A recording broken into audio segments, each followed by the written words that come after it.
Eight class. आज हम आपका हिस्ट्री का lesson 2 from trade to territory उसका पार्ट 3 करने जा रहे हैं। और हमने पढ़ा था जैसे कि लैप्स पॉलिसी के बारे में पढ़ चुके थे, बक्सर वॉर, प्लासी वॉर। हमने ये देख लिया था कि कैसे जो ब्रिटिश ईस्ट इंडिया कंपनी है उन्होंने अपनी पावर इस्टेब्लिश कर ली थी, उन्हें दीवानी मिल चुकी थी, राइट टू रेवेन्यू मिल चुका था। अब setting up a new administration हम ये पढ़ने जा रहे हैं कि उन्होंने कैसे प्रशासन के नए तरीके शुरू किए। वॉरेन हेस्टिंग्स बेटा फर्स्ट चैप्टर बताया था, ये हमारे इंडिया में फर्स्ट गवर्नर जनरल थे जो 1773 में आए थे इंडिया में और 1785 में जो यहाँ से यहाँ तक रहे थे। ये one of the many important figure who played, इन्होंने एक इम्पॉर्टेंट रोल प्ले किया था बेटा in the expansion of companies power. Company की पावर को और ज़्यादा फैलाने में, एक्सपेंशन करने में वॉरेन हेस्टिंग्स का बहुत इंपॉर्टेंट रोल रहा है। By his time the company had acquired power not only in Bengal. आपको पता है इस दौरान जब गवर्नर जनरल बन के आया, कंपनी ने केवल बंगाल में ही अपनी पावर जो है एक्वायर्ड नहीं की थी, बॉम्बे और मद्रास क्योंकि बेटा इनका टिप्पू जो है बॉम्बे में तो आपको पता है हैदर अली टिप्पू सुल्तान के साथ जो आंगल मराठा युद्ध हुआ था और इनका मैसूर का युद्ध हुआ था, इसके तहत इनको ये बंगाल, बॉम्बे और मद्रास जो है मिल चुके थे। इन्होंने क्या किया बेटा, अच्छे से उस पर एडमिनिस्ट्रेशन, अच्छे से उस पर प्रशासन चलाने के लिए उन्होंने इन ब्रिटिश टेरिटरीज जो इनके टेरिटरीज बन चुके थे बम्बई, मद्रास, बंगाल, उनको उन्होंने डिवाइडेड इनटू एडमिनिस्ट्रेटिव यूनिट्स, प्रशासकीय इकाई में बांट दिया, जिसको प्रेजिडेंसी कहते हैं बेटा। प्रेजिडेंसी वो शहर होते हैं जहाँ से सारा प्रशासन संबंधी कार्य किया जाता है। ये 3 प्रेजिडेंसी इन्होंने डिवाइड की, बंगाल, मद्रास, बॉम्बे।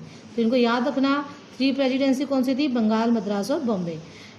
हर जो प्रेजिडेंसी रूल्ड बाय गवर्नर, सभी में एक एक गवर्नर जनरल होता था और the supreme head of the administration was the governor general. Governor तैनात किए गए थे, उनका जो सुप्रीम हेड होता था वो गवर्नर जनरल होता था जो एक होता था, और प्रेजिडेंसी में कई गवर्नर होते थे जो उसके अंडर काम करते थे।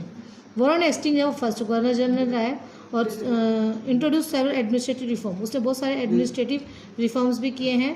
और स्पेशली उसका जो काम था वो जस्टिस, एक नई न्याय व्यवस्था उसने शुरू की थी, जस्टिस सिस्टम शुरू किया था, उसके लिए वो फेमस रहे हैं।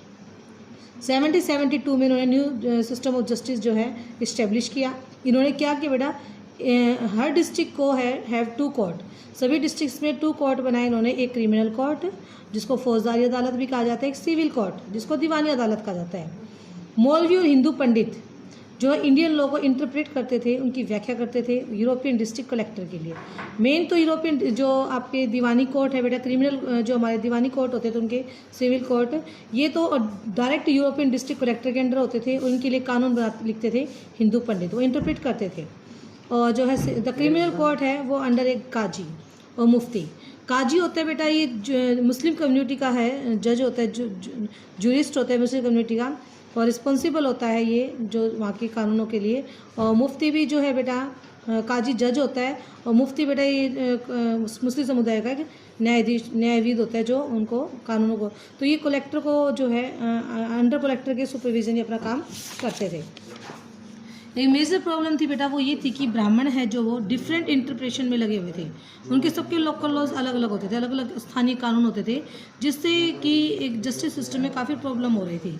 सबके अपने अपने धर्मशास्त्र के हिसाब से लोकल लॉ होते थे। तो 1775 में क्या सोल्यूशन निकाला इसका, 11 पंडित है उनको कहा गया कि डाइजेस्ट ऑफ हिंदू लॉज, कि वो हिंदू कानूनों को एक इकट्ठा मिलाकर अपने अपने हिसाब से एक नया संकलन को तैयार करें। और NB हॉल्ड ने ट्रांसलेट भी किया, उन 11 पंडित ने जो लिखा था कानून उसको इंग्लिश में उसको ट्रांसलेट भी किया। और जो है 1778 में कोड ऑफ मुस्लिम लॉ बेटा वो रेगुलेटिंग एक्ट इस्टेब्लिश हुआ। 1773 में रेगुलेटिंग एक्टिंग ध्यान रखना पड़ा, वॉरेन हेस्टिंग्स ने ही पास किया था ये। इससे जो है ये न्यू सुप्रीम कोर्ट बेटा सुनो, हमने पढ़ा था डिस्ट्रिक्ट में 2 कोर्ट इस्टेब्लिश हुए, ठीक है, सिविल कोर्ट और क्रिमिनल कोर्ट। अब एक सब सुप्रीम कोर्ट भी बना दिया गया जो जिसका सदर निजामत अदालत कहते हैं, ये कलकत्ता में सेटअप किया गया था। एट प्रेजेंट दिल्ली में सुप्रीम कोर्ट बेटा ध्यान रखना, जब ब्रिटिश इंडिया हमारे इंडिया पे रूल कर रही थी, ब्रिटिश और ईस्ट इंडिया कंपनी, कलकत्ता में था सुप्रीम कोर्ट। नेक्स्ट है बेटा डिस्ट्रिक्ट वो है जो अंडर एक कलेक्टर होता था उनके डिस्ट्रिक्ट में, हर डिस्ट्रिक्ट में कलेक्टर होता था, उसका मेन जॉब होता था रेवेन्यू कलेक्ट करना, टैक्स मेंटेन, लॉ कानूनों को बनाए रखना, और जो है विद द हेल्प ऑफ जज, पुलिस ऑफिसर्स, दरोगाज इनके अपॉइंट करना। Collector become the new centre of power, जिसका जो कलेक्टरेट होता उसका दफ्तर होता था वो एक न्यू सेंटर ऑफ पावर बन चुका था जहाँ पे कलेक्टर सारे डिसीजन लेता था। हम बात करते कंपनी आर्मी की बेटा। तो आपको बता देती हूँ कुछ न्यू आइडियाज़ थे जो वो उनके एडमिनिस्ट्रेशन रिफॉर्म्स के थे, बट जो उनकी पावर थी वो मिलिट्री स्ट्रेंथ, सैनिक ताकत पर ही डिपेंड थी। उन्होंने जो भी काम किया मिलिट्री से किया। मुगल आर्मी की बात करते हैं, वो कंपोज्ड ऑफ कैवलरी, उन्होंने जो है पैदल सैनिक भी होते थे, घुड़सवार सैनिक भी होते थे उनकी आर्मी में, और उनके तलवारबाजी धनुष चलाने को सिखाया जाता था।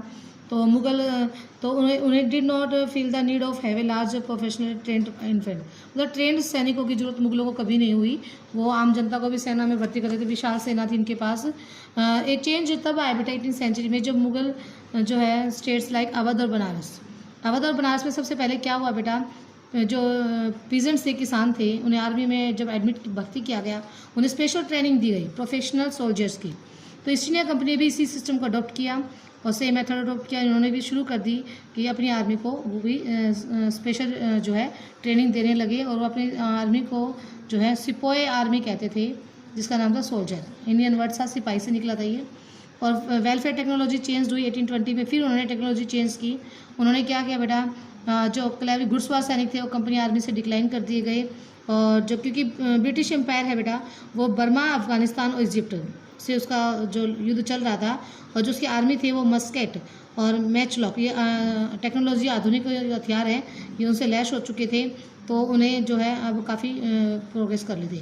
उन्होंने एक यूनिफॉर्म मिलिट्री कल्चर जो है वो 19th सेंचुरी में, एक तो सोल्जर्स वर है subjected to European style training, जो सोल्जर्स थे उनको यूरोपियन स्टाइल ट्रेनिंग दी जाती थी, जैसे ड्रिलिंग सिखाना, डिसिप्लिन में उनको प्रॉपर रखा जाता था, और regulated their life for more than before. लेकिन बेटा एक प्रॉब्लम क्रिएट हुई यहाँ पर कि कास्ट और कम्युनिटी है फीलिंग वर इग्नोर्ड। जो ब्रिटिश थे वो सेना को जब भर्ती करते थे, कास्ट और कम्युनिटी को इग्नोर करते थे। तो लेकिन सोल्जर्स, जो इंडियन सोल्जर्स थे, वो इन चीज़ को इनको विश्वास करते थे कास्ट में, रिलीजन में। तो लो कास्ट के साथ वो सोल्जर काम करने को तैयार नहीं थे। तो स्टूडेंट्स, आपका सेकंड चैप्टर हिस्ट्री का कंप्लीट हो चुका है, और आप सभी इस चैप्टर को ध्यान से पढ़ेंगे, क्वेश्चन सॉल्व करेंगे, शॉर्ट क्वेश्चंस भी करेंगे। तो थैंक यू सो मच।